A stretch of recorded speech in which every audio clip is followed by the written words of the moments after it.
Sing ciao everybody, it's Vietnam Steve, and I've got a good one for you today. I wanted to talk about transiting through the Ho Chi Minh City airport. This is a domestic transfer, so you've arrived on an international flight, you've got to get through immigration, get your bags, get out of the airport, walk up the street, check back in, go through security, do it all again, and go somewhere that you're heading in Vietnam. So I do this regularly, so I'll give you some tips from a seasoned professional, but of course, trust but verify. Check this out with your own research.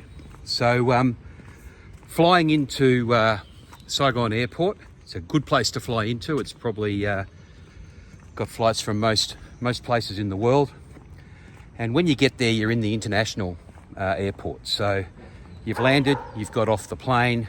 Now when you come out of your gate, there's usually a bit of a hike to get to immigration.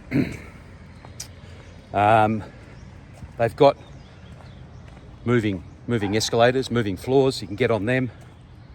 There's restrooms there. You can take a pit stop and then head along to got my finger on the camera. Then head along to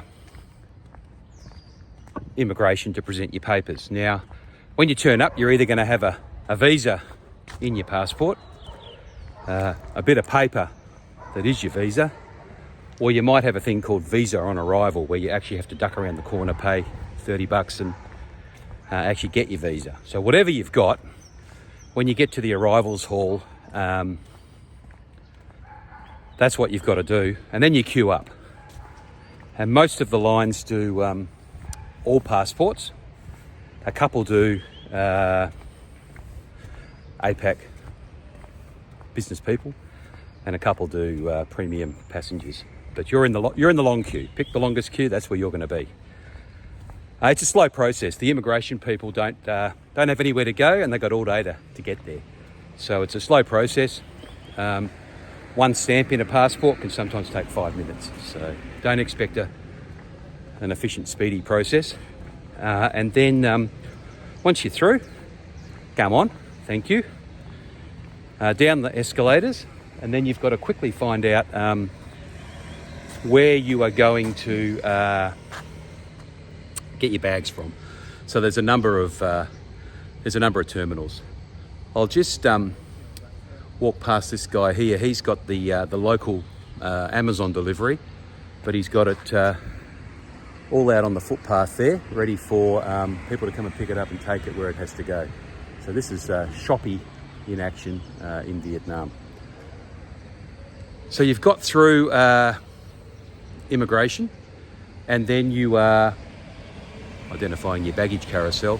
Now this is not a fast process either, because they've actually got to, feels like they've got to ring somebody up, get them to drop what they're doing in the garden at home, ride their motorbike into the airport, check through security, put their uniform on, get on a little luggage buggy and get out to the plane to unload your bags. So that could take 30 minutes to get a bag out. Speed and organisation is not their friend. But once you've got your bag, you're good to go. Now, when you leave the airport, you usually need to get your bag scanned. I don't know what they're scanning for. I suspect it's firearms and explosives. Sometimes you get scanned, sometimes you don't. If you get scanned, put all bags on the scanner, through it goes, and away you go. If you walk through like a foreigner, not understanding what has to happen, you'll probably get through without getting scanned. And then, welcome to Vietnam. You're in the street. So once you get out of the airport, there's many people wanting you to get a taxi, but of course you're transiting to Da Nang or Nha Trang or Dak Lak, or you might even be going up to Hanoi or Haiphong. So you've got to get to the domestic airport. So when you come out of the international airport in Saigon, you're going to take a right turn, right. And basically you walk past everybody that's trying to get you in a taxi, and about 200 metres up the street you've got the domestic airport. So then, depending on your airline, you go and find check-in there, drop your bag off, get checked in, and then this has probably taken about an hour now. So most transfers are 3 hour transfers, so you've got 2 hours up your sleeve. Once you've dropped your bag, got your boarding pass for the next flight, getting through security at the domestic airport is quite easy, unless there's a big queue, but I've never been there when there's a big queue. So then you can probably duck across the road to the coffee shop and get yourself some Vietnam coffee and get into the swing of things. So the biggest iced coffee, Vietnam style, with condensed milk in it, is 70,000 dong, which is about $5. That's double the price of everywhere else it is in Vietnam. But hey, it's at the airport, and if they can get a chance to bend you over, they will. So take one for the team, get a 70,000 dong coffee, enjoy that, and then when you've got about an hour before departure, head back across the road, and it's the pickup road where cars are coming through. It's not an actual main road, and then go through security. Now, crossing the road might be new for people that have just turned up in Vietnam. The secret is to saunter and don't deviate. So saunter across the road. The motorbikes will go around you. The cars may slow down. Trucks and buses won't stop or do anything for you, so don't take on a truck or a bus sauntering. And of course, if you've got little kids with you, because a lot of us have little kids with us, it's always a good idea to put your hand up like this, so oncoming traffic can see that you're crossing the road and you've got a bunch of people with you. So you've got to do that to get across to the coffee shop. You've got to do that to get back. It's only a car park road, but it's, you know, bumper to bumper. All right, back through security. You're going to need your passport and your boarding pass. You show that to the rent-a-cop on the desk, and then you're into security. Here you need belts off, shoes off, computers out, in the bag, through the scanner. You know the drill. And then you walk through a beep beep machine, which might go beep beep or might not, depending on the day of the week. And once you're through, shoes on, belt on, computer back in, and then you're in the departure room. So quickly go to the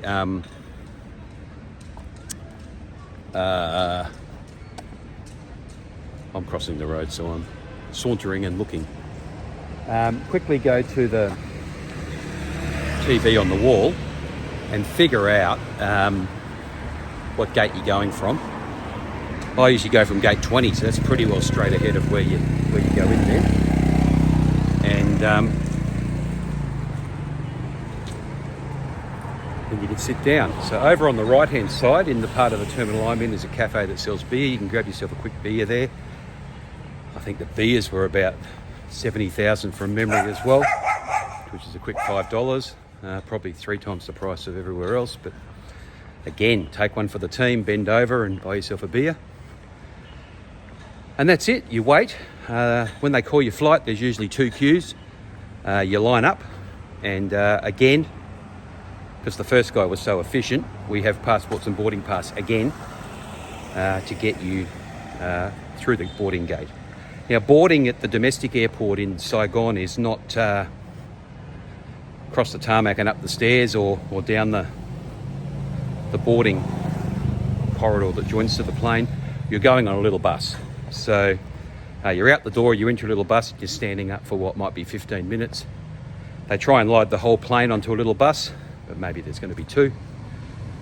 And then you're out across the tarmac. And that's, I mean, if you've seen the road traffic in Vietnam, imagine the tarmac traffic. So our guy last time hit the skids a few times, sent mothers and kids sprawling, but you know, you got a laugh from it. And we didn't hit any planes, so it was a success. When you get out there, there's usually front steps and back steps, so you've got to know where you're sitting on the plane.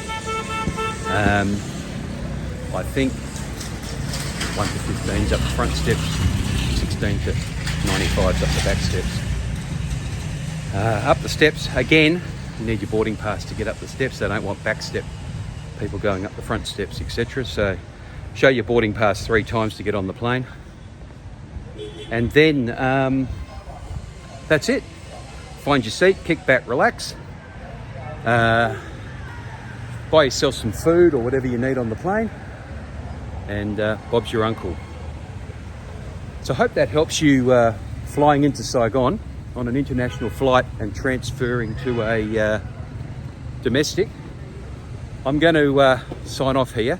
Please like the video if it's something that you like.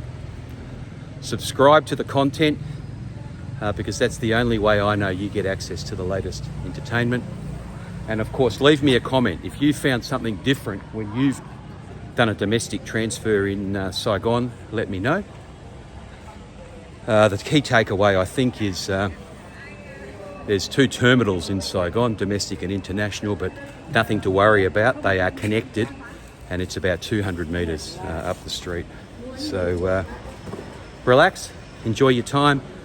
Comment in the video when you're coming here, how your transfer in Saigon went, and of course where you're going in Vietnam. I want to know where you're going because that's where I want to go. So leave me some comments. Let me know what else you'd like to see about coming to Vietnam, and I'll see you in the next one. Just before we go, I'm going to turn the camera around, just show you the beautiful buildings I'm walking through here at the end of the street. Stay frosty. See you in the next one.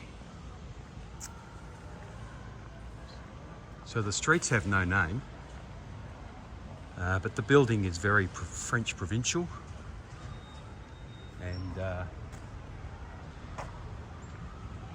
lots of flowering trees. Just a pleasure to walk around.